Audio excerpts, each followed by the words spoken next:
Olá, eu sou Felipe Roque, sou médico hematologista da BP. Bom, na nossa série Anemias, hoje, nossa última aula, falaremos sobre quando a anemia não é apenas anemia. Bom, o que queremos dizer com isso? Queremos dizer que quando há uma anemia tem que ser dada uma importância maior do que o habitual, porque ela pode estar de maneira relacionada a uma doença mais grave.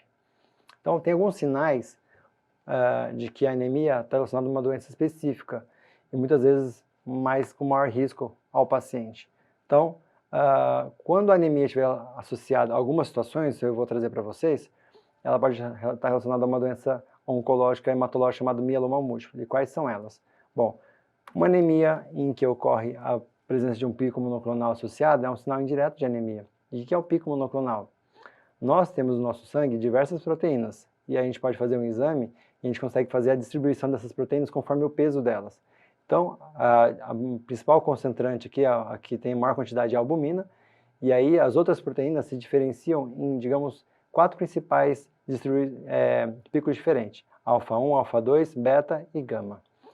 O que é o pico monoclonal? É a presença de uma proteína em grande quantidade, causando neste exame uma evidência de um pico mesmo. Então vejam aqui como que é o esperado e aqui como é um pico monoclonal.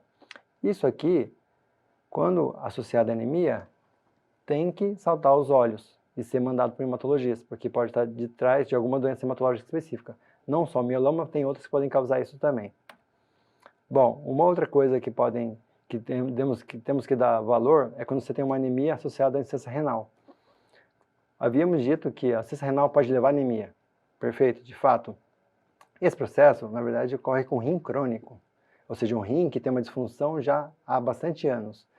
Quando você tem um insulto agudo, ou seja, uma creatinina aumentada de início recente, associada à anemia, isso tem dado importância, porque tem várias doenças que podem causar, dentre elas o mieloma múltiplo. Ou quando esse aumento de creatinina não tem uma causa clara e não tem uma melhora rápida.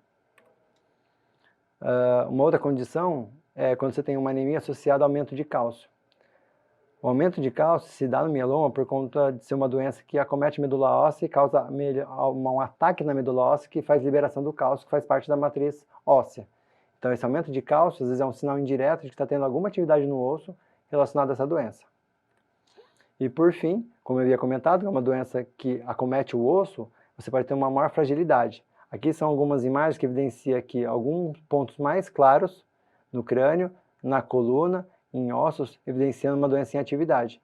Então, o paciente, depois de um certo tempo, pode ter fratura, microfratura e começar a ter dor em qualquer ossos. Então, quando a gente tem que dar importância para isso? Não é pouco provável que essa doença vai estar relacionada a um paciente que tem uma dor há 5, 10, 20 anos. Não. Geralmente é um paciente que tem uma dor de início recente, que aí podemos colocar em torno de 6 meses para menos, mas porque é difícil a doença passar tanto tempo sem manifestar. E uma dor de início recente em coluna, em quadril, no osso aqui do externo, nos braços, que o raio-x mostra uma lesão que está machucando e tem uma anemia associada, tem que se levar a atenção que pode ser um mieloma múltiplo, tá? Então aqui é uma forma meio esquemática mostrando que o mieloma, que é aqui é o anticorpo, que ele é produzido em grande quantidade, causando esse pico monoclonal.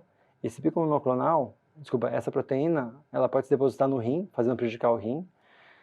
Como essa célula acontece na medula óssea, pode destruir o osso, e a destruição do osso libera um dos seus principais minerais, que é o cálcio. O cálcio ele pode, então, estar aumentado no exame de sangue, além disso, ele pode ser uma das causas de piora do rim. E, por fim, o paciente também vai ter, então, uma anemia, porque é uma doença da medula óssea, que tem alguns outros mecanismos, mas a doença da medula óssea prejudica o ambiente da medula óssea, causando anemia. Então aqui a gente viu então uma doença chamada mieloma múltiplo, em que a anemia é só um sinal indireto, que quando associado uma dessas características tem que chamar a atenção, tanto para o médico que está acompanhando o paciente, como para o próprio paciente. Então anemia associada a um pico monoclonal, uma anemia associada a aumento de creatinina de início recente, sem uma causa aparente clara explicada, um aumento de cálcio ou uma dor de início recente associada à anemia. Bom, então veja que a anemia não é só uma anemia, ela está associada a alguma doença mais grave de maneira até mais direta para o médico que consegue olhar esses exames alterados e pensar na patologia. Bom, mas não são só essas condições em que a anemia é só uma anemia. Tem uma outra muito importante. Uma anemia em que um paciente tem uma perda de peso não intencional também tem que ser dado atenção. Por quê? Muitas vezes pode ser um processo oncológico por detrás. Então, que pode, às vezes, de maneira mais clara, né, estar relacionado também até a alteração do hábito intestinal. Então, se a gente lembrar aqui, anemia com perda de peso não intencional pode significar qualquer doença oncológica. Se você tiver associado a isso, eventualmente, uma alteração da frequência evacuatória, a gente pode estar falando de um câncer de intestino. Então, vejam que, geralmente, as anemias relacionadas a um câncer de intestino, geralmente elas se dão nessa região, quando tem essas únicas, digamos, achados, perda de peso e anemia. Quando se dá nessas porções para o lado de cá, que é a região mais final do intestino, geralmente pode ter alternância da frequência evacuatória, mas como eu havia dito a vocês, não é mandatório. Uma anemia com uma perda de peso importante tem que ser dado atenção e procurar por uma avaliação de um especialista, ou de um clínico geral inicialmente, ou de um cirurgião, ou de um proctologista, ou mesmo de um hematologista. Aqui é a lesão dentro do intestino, evidenciada através de uma colonoscopia. Então veja que, através de uma anemia, certamente esse paciente pode ter dois tipos de processo: anemia por sangramento, anemia ferropriva, que é importante investigar, como eu havia comentado com vocês, o intestino. Então, através de uma colonoscopia, achou uma lesão, identificou uma doença. E, eventualmente, também a anemia da doença crônica, é um processo oncológico que causa uma inflamação, e isso pode prejudicar a produção de glóbulo vermelho também. Aqui é só para vocês entenderem que esse processo oncológico, ele se dá em estágios e de maneira gradativa. E às vezes, até ele chegar numa fase que causa sintomas, o único achado pode ser inicialmente só anemia, e por isso a importância. E pode não ter, inclusive, a perda de peso, numa fase inicial, certo? Uma outra situação em que a gente tem que dar importância é quando a anemia tem o tamanho do glóbulo vermelho maior que 100. Se você tiver, então a gente vai chamar esse tamanho chamado de VCM, volume corpuscular médio, é o tamanho da hemácia, digamos assim. Quando ele é maior que 100 e estiver associado a umas situações abaixo, a gente pode estar relacionado a doenças da medula óssea. Então, um paciente com VCM aumentado e anemia, ele pode ter muitas vezes deficiência de B12 e ácido fólico. Mas se houve reposição e não houve melhora, a gente tem que pensar se não tem alguma coisa a mais. Se a anemia com VCM aumentado estiver associada também à queda de neutrófilos, ou queda de plaqueta associada também, ou aumento de plaqueta, a gente tem que pensar em doenças de medula óssea.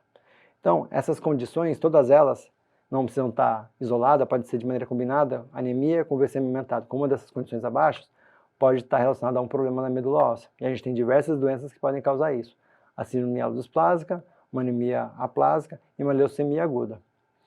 Geralmente, esses processos aqui, principalmente, sobretudo a leucemia aguda, ela não vem só com uma anemia isolada. Geralmente, o neutrófilo e a plaqueta estão drasticamente baixos. Então, não é uma anemia que vai fazer a pessoa pensar necessariamente em leucemia, mas uma anemia em que tem uma anemia severa, um neutrófilo muito baixo, tem células atípicas na medula que estão circulando, uma plaqueta muito baixa, pode ser um sinal de que possa ter alguma coisa na medula óssea, dentre elas uma mielodisplasia ou até uma leucemia aguda. Uma outra situação também que a gente se depara, se no hemograma, e aí a importância de um laboratório de referência, de qualidade, em que você observa formas jovens que deveriam estar na medula óssea e está circulando, tanto o glóbulo branco quanto o vermelho. Isso às vezes é um sinal de que tem alguma coisa na medula óssea jogando para fora essas células jovens. E pode ser um sinal de um tumor invadindo a medula, ou fibrose na medula óssea, que é uma doença hematológica. Então vejam que aqui a gente colocou algumas situações em que a anemia não é só anemia. Então é importante o médico, o clínico, até mesmo o paciente estar esperto, atento para esses achados, para poder procurar com uma certa urgência um médico hematologista ou um profissional para poder avaliar essas situações, tá bom? Então aqui a gente está encerrando essa série Anemias com o nosso último episódio. Espero ter esclarecido e tirado muitas dúvidas e ter entendido que a anemia, o diagnóstico inicial de anemia, é uma porta para uma grande avaliação que precisa ser feita, para identificar a causa final, tratar e resolver o que está causando, sempre que possível, né? Mas isso, quem vai fazer, quem vai investigar, vai ser o médico. Então, é importante que o paciente que tenha essas queixas de anemia, como cansaço, fraqueza e indisposição, ele vá ao médico para poder ser avaliado. E uma vez que o médico se depara com o diagnóstico de anemia, ele saber que se abrir um portal para poder saber qual que é a causa da anemia.